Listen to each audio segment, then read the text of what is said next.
IFFKക്ക് തിരിതെളിഞ്ഞു. IFFK ഉദ്ഘാടനം ചെയ്ത് മുഖ്യമന്ത്രി സംസാരിക്കുകയാണ് ഇപ്പോൾ തത്സമയം. ഇന്ന് തുടക്കമാവുകയാണ്. 3 പതിറ്റാണ്ടോളം നീണ്ട ചരിത്രമുള്ള ഈ മേളയിൽ പങ്കെടുക്കാൻ കഴിഞ്ഞതിലുള്ള സന്തോഷം ആദ്യമേ തന്നെ രേഖപ്പെടുത്തട്ടെ. ചരിത്രം കൊണ്ടും വലുപ്പം കൊണ്ടും നമ്മുടേതിനേക്കാൾ മികവുറ്റ നിരവധി മേളകൾ ലോകത്തുണ്ട്. ആരംഭിച്ച കാലം മുതൽക്ക് ഇങ്ങോട്ട് നോക്കിയാൽ അവയിൽ പലതും പലവിധ മാറ്റങ്ങൾക്ക് വിധേയമായിട്ടുണ്ട്.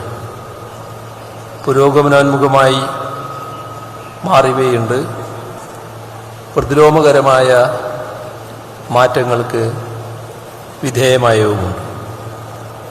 കേരളത്തിലെ അന്താരാഷ്ട്ര ചലച്ചിത്രമേളയെക്കുറിച്ച് പരിശോധന നടത്തിയാൽ നമുക്ക് കാണാൻ കഴിയുന്ന ഒരു വസ്തുതയുണ്ട്.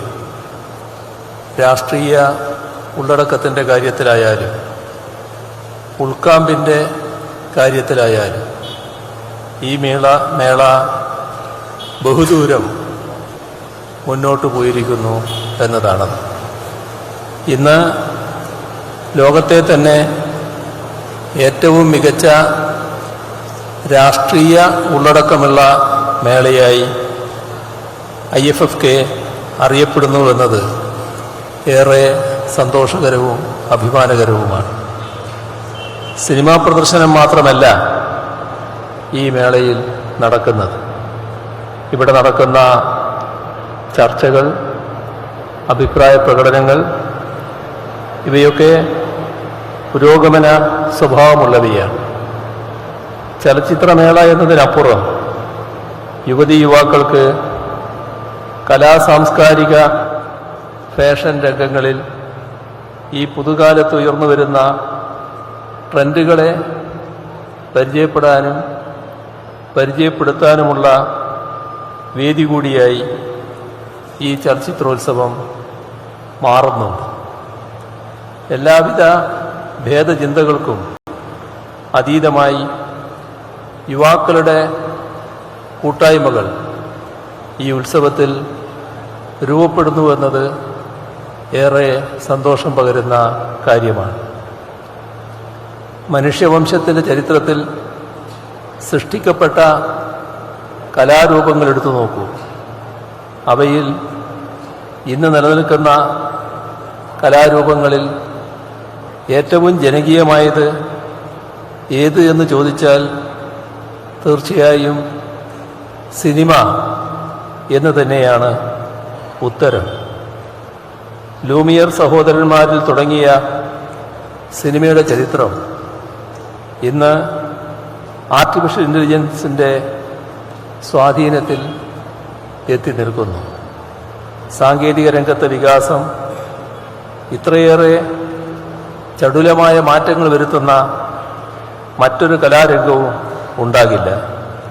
അതുകൊണ്ട് തന്നെ സമൂഹത്തിൻ്റെ നേർ പ്രതിഫലനമാണ് പലപ്പോഴും സിനിമയിലുണ്ടാകുന്നത് എന്ന് പറയേണ്ടി വരും. ആ പ്രാധാന്യത്തെ ഉൾക്കൊണ്ടുകൊണ്ട് സാമൂഹ്യാവസ്ഥകളെ പ്രതിഫലിപ്പിക്കാനുള്ള ഉപാധിയായി ഈ അന്താരാഷ്ട്ര ചലച്ചിത്രമേളയും മാറിത്തീരുന്നുണ്ട്. ഈ ചലച്ചിത്രമേളയിലെ കൺട്രി ഫോക്കസ് വിഭാഗം പരിശോധിച്ചാൽ തന്നെ അത് മനസ്സിലാകും. കഴിഞ്ഞ ചലച്ചിത്രമേളയിൽ നമ്മൾ പാലസ്തീൻ ഐക്യദാർഢ്യ ചലച്ചിത്രങ്ങൾ പ്രദർശിപ്പിച്ചിരുന്നു. അന്ന് ആ രാജ്യത്ത് നിലനിന്നിരുന്ന അവസ്ഥ കൂടുതൽ മോശമാകുന്ന നിലയാണ് ഇപ്പോഴുള്ളത്.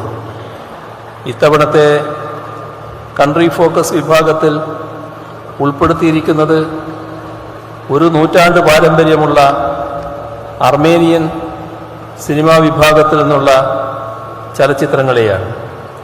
ആഭ്യന്തര യുദ്ധവും വംശഹത്യയും കുടിയിറക്കലും എല്ലാം ഈ സിനിമയുടെ പ്രമേയമായി തീരുന്നുണ്ട്.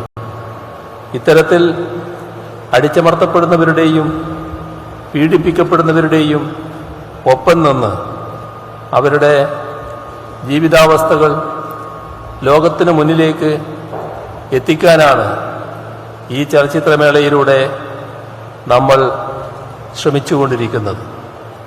മൂന്നാം ലോക സിനിമയ്ക്ക് പ്രത്യേക പ്രാധാന്യം നൽകുന്ന മേളയാണിത്. മൂന്നാം ലോക സിനിമകളുടെ ശക്തനായ വക്താവായിരുന്ന ഗ്ലോബർ റോഷയുടെ ചിത്രങ്ങൾ ഈ മേളയിൽ പ്രദർശിപ്പിക്കുന്നുണ്ട്. ബ്രസീലിലെ സൈനിക സ്വച്ഛാധിപത്യത്തിൻ്റെ കഥ പറയുന്ന ഐ ആം സ്റ്റിൽ ഹിയർ ആണ് ഈ മേളയുടെ ഉദ്ഘാടന ചിത്രം. വിഖ്യാത ഹോങ്കോങ് സംവിധായകയും തിരക്കഥാകൃത്തും നിർമ്മാതാവും നടിയുമായ ആൻ ഹുയിക്കാണ് ഇത്തവണത്തെ ലൈഫ് ടൈം അച്ചീവ്മെൻ്റ് അവാർഡ് സമർപ്പിക്കപ്പെടുന്നത്. ഹോങ്കോങ് സിനിമയെ അടിമുടി മാറ്റിപ്പണിത നവതരംഗ സിനിമാ പ്രസ്ഥാനത്തിൻ്റെ മുൻനിരക്കാരിയായാണ് ആൻ ഹുയി അറിയപ്പെടുന്നത്. അന്താരാഷ്ട്ര തലത്തിൽ നിരവധി അംഗീകാരങ്ങൾ ഇതിനകം ഈ ചലച്ചിത്രകാരിക്ക് ലഭിച്ചിട്ടുണ്ട്. IFFK ഉദ്ഘാടനം ചെയ്ത് സംസാരിക്കുകയാണ് മുഖ്യമന്ത്രി. ഈ മാസം 20 വരെയാണ് തിരുവനന്തപുരത്ത് IFFK അരങ്ങേറുക.